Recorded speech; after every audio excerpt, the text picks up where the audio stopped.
Now, on Tuesday, Russia fired a barrage of missiles on Ukraine, and this has been dubbed as one of the fiercest attacks since the war began. Civilian infrastructure was targeted. At least about 10 million Ukrainians were left without electricity as dozens of Russian missiles struck many power stations across Ukraine. Now, this was one of the biggest aerial attacks since the Russian assault began in February.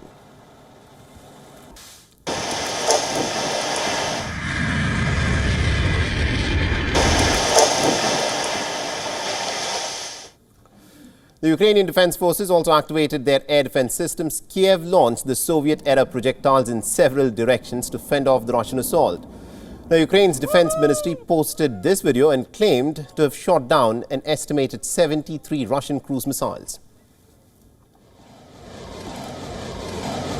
The Russian missiles hit cities across Ukraine, including in Lviv, near the Polish border. And now it is increasingly clear that the missile that ended up landing inside the Polish border was most likely a Ukrainian missile.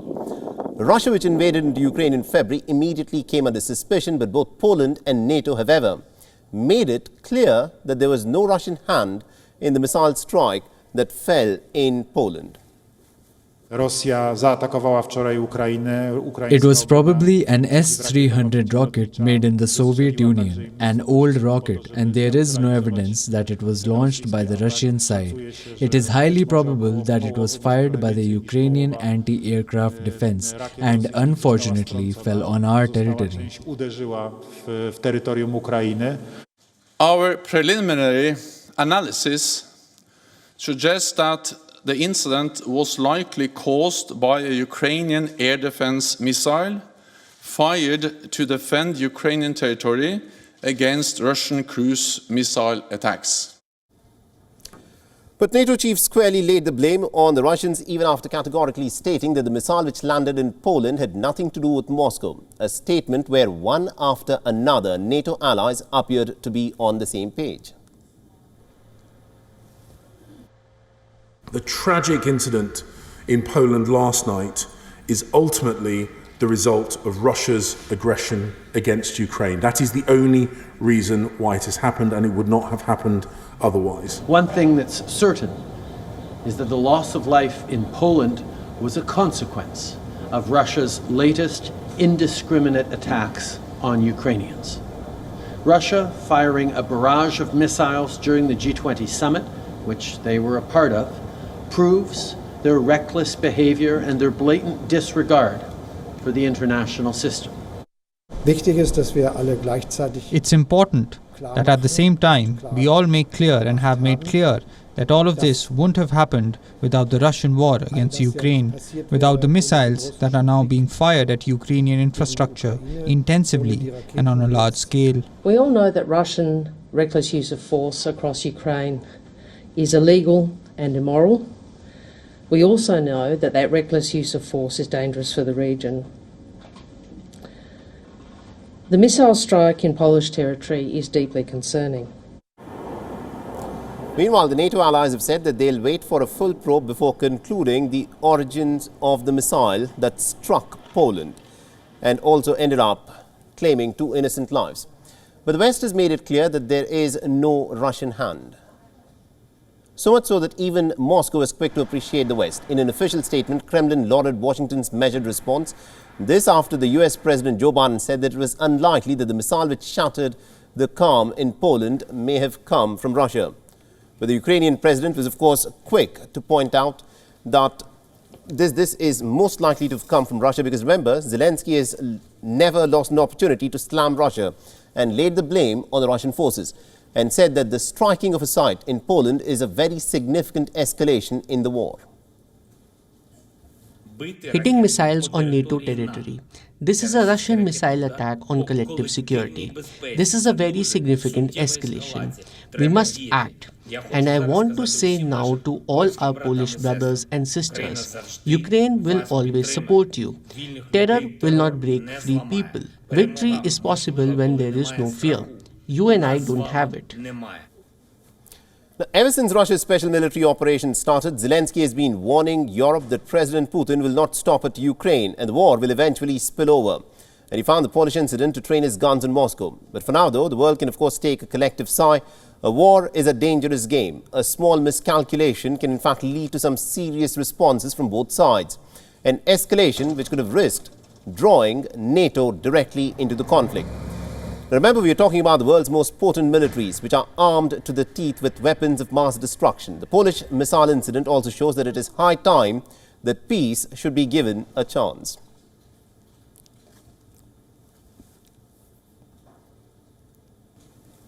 Now, to give us more perspective in terms of how all of this has, of course, happened and how easily things could have, of course, gone wrong, we are, in fact, being joined by Mr. Fred Weir, who is joining us live from Moscow on this broadcast. Now, Mr. Weir, this, of course, is the moment that everyone had been dreading. The possibility that the war could, in fact, spill beyond the borders of Ukraine. And what we've witnessed in the last 24-odd hours is the fact that there was this missile that hit a village within the borders of Poland. And now it's being said that this may have been a misguided missile that the Ukrainians were trying to shoot down the Russian barrage of the cruise missiles. Tell us how close we were to seeing this war spilling outside the borders of Ukraine. Well, as you correctly note, that is exactly what we've been afraid of all along. This war is so intense, it's highly kinetic, and it is occurring. Certainly these airstrikes since the very beginning have been occurring right up against the borders of NATO countries, primarily Poland. And it's not as though that border is like hermetically sealed. Poland is also heavily involved in Western Ukraine, shipping supplies, advisors, volunteers. So the Russians have targets there, and they aren't shy about striking them. And this creates the danger for miscalculation, accident. Right. And also, just even if it is an accident, and I can't imagine such a thing happening deliberately, it gives vent to all those forces who would really like to drag NATO into a wider conflagration with Russia. Now, the Ukrainians have made it pretty clear. This is what Volodymyr Zelensky has insisted, that this was not a Ukrainian anti-air defense missile, as NATO has, of course, been saying, but rather a missile that Russia has shot down. How do you view that statement? From the very beginning, too, one of Ukraine's biggest hopes has been that NATO would intervene, either to create a no-fly zone or send in a peacekeeping force or something that would help buttress Ukraine in this war. This has been one of the major plays. You see it between the lines of just about everything Vladimir Zelensky says, and you can understand why. But for the rest of us in the whole world, it's a frightening thought. And right. Fortunately, in this circumstances, we have seen that cooler heads have prevailed, even in Poland. But in the United States, they have got to the bottom of it. It was a Ukrainian missile, obviously, an S-300 anti-aircraft missile. There are parts of it lying there in that Polish field, and they've been identified. So it's not a problem. But even if it were a Russian missile that went astray, tragically, one hopes that in NATO they would see that it wasn't a deliberate attack on NATO and not go to war over it. All right, Mr. Weir, thank you very much indeed for joining us from Moscow and getting us that perspective on this story. Thank you. And also we're being joined by Mr. Glenn Carl, who's joining us on this broadcast. Mr. Carl, this is an incident that a lot of people had been speculating could in fact happen. And they'd been saying that it is so easy for the war that's unfolding in Ukraine to in fact spill beyond the borders of Ukraine in the event there is a misguided missile intentionally or unintentionally landing outside the borders of Ukraine. And that is precisely what has happened in the last 24 hours. How do you view this development? Because in the immediate aftermath of what actually happened, once the deaths were reported in Poland, Russia was blamed immediately by Ukraine, but the United States and NATO later on said that this may have been one of those missiles which Ukraine had been firing, which may have landed in Poland. How do you view this? Well, the risk of expansion of the war to include NATO is something that we all worry about, of course, and it is a danger. People will make mistakes when hundreds of thousands of people are trying to kill one another, and cannot control where various munitions and rockets and bullets will ultimately end up. So this is clearly a real risk. However, in this incident, I was less concerned from the beginning than I think probably the reflexive response of most people. Russia has absolutely no interest in bringing NATO into the conflict. So it struck me as highly, highly implausible that Russia would have intentionally done something. Right.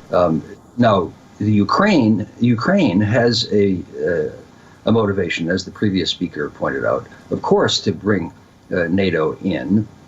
But even for them, it's really a fraught proposition that would help Ukraine, but also expand the war in a way that's also dangerous to not just new participants, potentially, but Ukraine itself. So, and then I wasn't surprised to see NATO's response from President Biden to the Polish Prime Minister and authorities to this, because clearly everyone has been anticipating and preparing for an incident that could inadvertently bring a wider conflict.